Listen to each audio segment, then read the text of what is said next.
Hello, naririnig nyo ba ako? Na-invite tayo sa isang Bandai. It's so loud here. Na-invite tayo guys sa isang Bandai event. Oh my god. Like, ang daming meron dito. If you're a PC player or Nintendo Switch, kakaroon na yan sa Switch 2. Ito naman pare, Hello Kitty Partyland. Okay, pero pinaka-paborito ko dito guys is Echoes of Aincrad. Yan. Holy. Dude, look at those. Look at those weapons, man. Those are real. Alam mo ba ito? When I held this, totoong hammer siya. Nagulat ako.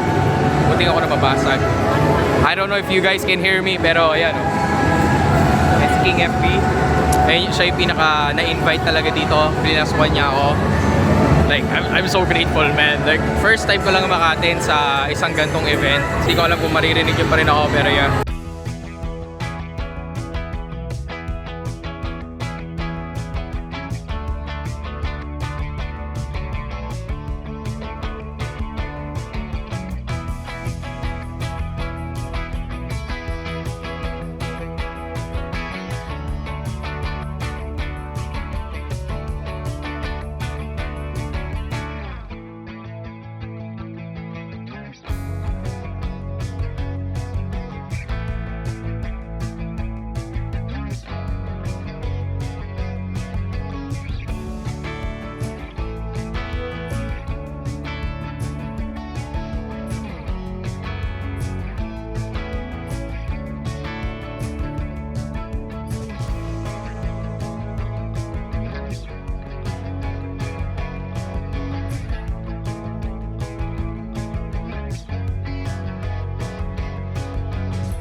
Tomorrow. Hello guys, good morning. So we are back nasa bahay. Okay, so kung nakita niyo yung mga nangyayari kahapon, dude, it was surreal, man. Grabe yung energy there, okay? And first time ko maka-attend actually ng mga Bandai event. So, thank you so much King FB sa pag-invite sana. Syempre sa Bandai, sa pag-send sa akin ng email, nagulat na lang ako na nasa spam siya. Nung una talaga, sinabi ko dun sa coordinator na yun. Sabi ko, Singaporean kasi. So, sabi namin, we thought it was a fake event. We thought it was a scam because it was in the spam email and it's not the @Bandai, ganyan-ganyan. Kasi guys, no, para kami pag naghahanap kami ng mga emails pagdating sa mga brands, no, meron yan halos either yung agency nila, kunyari @creepy.com, parang ganon, kunyari @bandai.com, parang may mga ganon silang email. Eh, parang nagulat kami, parang scam.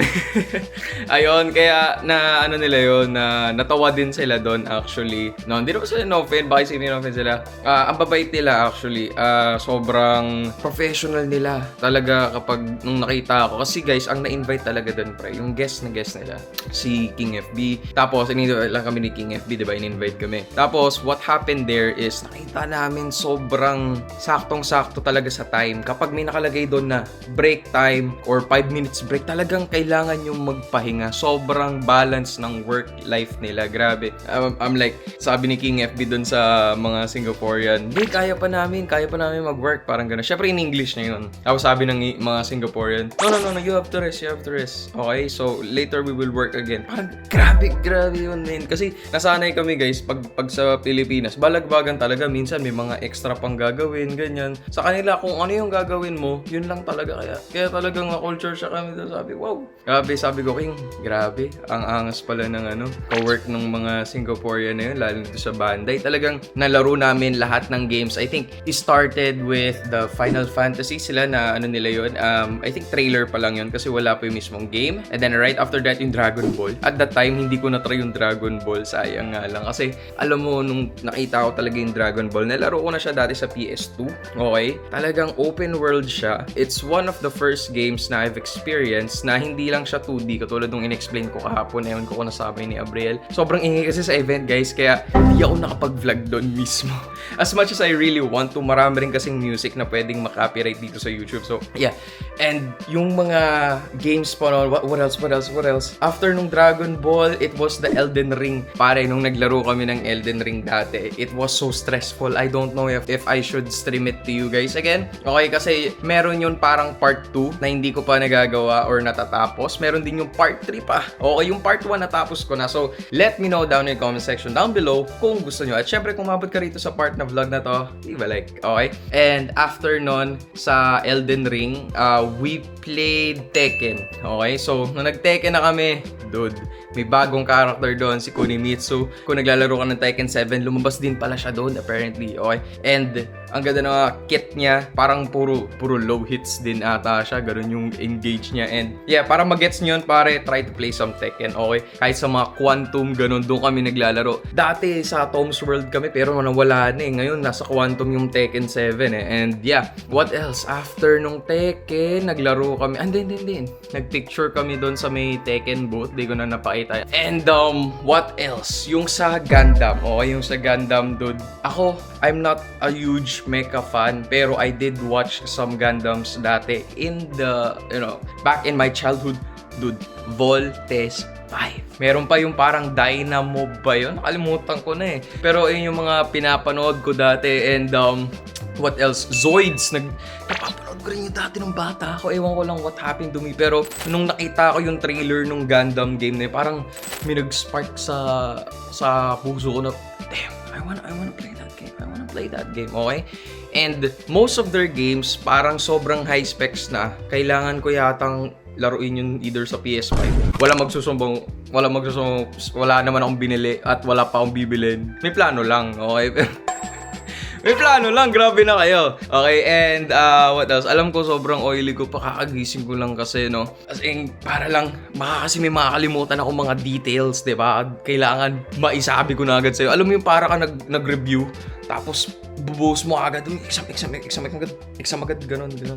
O nga pala guys, no? Slight tip lang kapag nag-aaral kayo guys. Kapag nag-aaral kayo, ako, what works for me best, nung high school ako, nag-aaral ako hanggang 10 o'clock lang, and then pahinga na. Kahit ano yung gusto. Pero yung mag-aral ka talaga, baka naman sabihin mo, 9:30, ay, aral ako, ay, 10 o'clock na, wala na, tapos na, ayoko na. Nag-aaral ako dati, umaga, kunyari, 6 o'clock or 7 o'clock, pag may exam talaga, then hanggang 10, tama na yun. Ganun lang ako mag-aaral. Anyway, let's go back sa Bandai. And then right after that, yung One Piece Grand Gourmet, if I'm not mistaken. Abre, pakita mo na lang ulit. Yung Grand Gourmet, dude, it's one of the chill na games, na restaurant type of games where you serve people, you make food, okay? And I really like those games. Lalaroin namin ng girlfriend ko soon. Okay, kami ni Nina Eri. And let me know if gusto nyo makita na i-live stream namin yun or gumawa kami ng content dito sa YouTube. And of course, what's next is yung sa Captain Tsubasa. Alam nyo, dati nakikita ko yung mga games ng soccer. Sabi ko, paano kaya nila gagawa nyo? Like, kailangan ba? Parang sinisipa talaga nila yung bola, naihiwalay ba yung bola, gano'n. Pero ang galing niya nakakabit and it's really fun. No, yung sa Captain Tsubasa, hindi ko pa napapanood yung anime noon, but I am like knowledgeable din naman sa may konting knowledge tayo sa soccer, kaya medyo na-gets ko yun. And what's next? Meron kami doon hindi masyado na cover, parang yung Dark Blood, Mark Blood. Hindi ko na nakita masyado kasi parang wala masyadong trailer para sa kanya. May malit lang na TV dun sa gilid. And yon, next na tayo dun sa Hello Kitty Party Land, dude. Man, kung gusto nyo may laro kayo ng mga girlfriends nyo, okay, not saying mga which is babaero ka, but like marami kasi kayo lalaki, so syempre marami kayo, diba? So sa mga crush nyo, kayo bahala, okay, ay yung laruin nyo, pwede yun, sabihin mo, ay mahilig ako kay Hello Kitty, kay Kuromi, kay Pompompurin, ganun. Pero yan, anyways, enough about that, pare. Ay wait, habol ko pala yung Echoes of Aincrad, dude. Pakita mo, Briel, yung pinakita Echoes of Aincrad, men. Angas! Lalaruin ko yun. Ila-livestream natin yun. Echoes of Aincrad. Try ko agad yung hard mode. Hindi mo na yung death mode kasi may mga fall damage pala yun. If you fall, you die. Literally. Kahit konting mali lang. Ewan ko bakit sobra extreme talaga nun. Namamatay ka agad. And yon, konting kwento. Nung nakita ko yung mga Singaporean guys, meron akong nakakahiyang moment na I think magiging core memory na rin natin niya. Kasi boy, nung nagpapakilala ako doon sa mga Singaporean, pagpasok ng pinto, sabi nung Singaporean, hello Creepy, nice to meet you. Sabi ko naman, thank you. Boy, sasabihin ko dapat thank you for having me. Ang sinabi ko, thank you. Hindi ako ni-ready nila King FB kasi pagpasok namin doon guys, sa Glorieta na pumunta kami. Sa underground yun, parang merong maliit na, parang yung pasukan pala or room pala ng mga artista, doon kami. Tapos, sabi ko naman, pre, hindi ako naka-ready ng English. Hindi ready English ko. Ba't mo ako sinabak sa ganito? Kala ko parang nakaintindi din ng Tagalog. Hindi, boy. Pero yun, man, I hope din makasama tayo sa isa pang another Banday event or ibang mga event dyan, no? Basta pre, parang ang saya lang pag may mga kalaro ka ng mga kaibigan mo. I think Banday has all those co-op games which you can play with all your friends and try to check them out. Anyways, that's it for me today. Next time, babasahin ko ulit yung mga comments nyo. Okay, i-comment nyo lang yan and keep liking this video. At syempre, para mas mabasa ko yung mga comments na gusto nyo mabasa ko, i-like nyo rin po sila. Okay? So, see you guys in the next one. Krivir, bye-bye!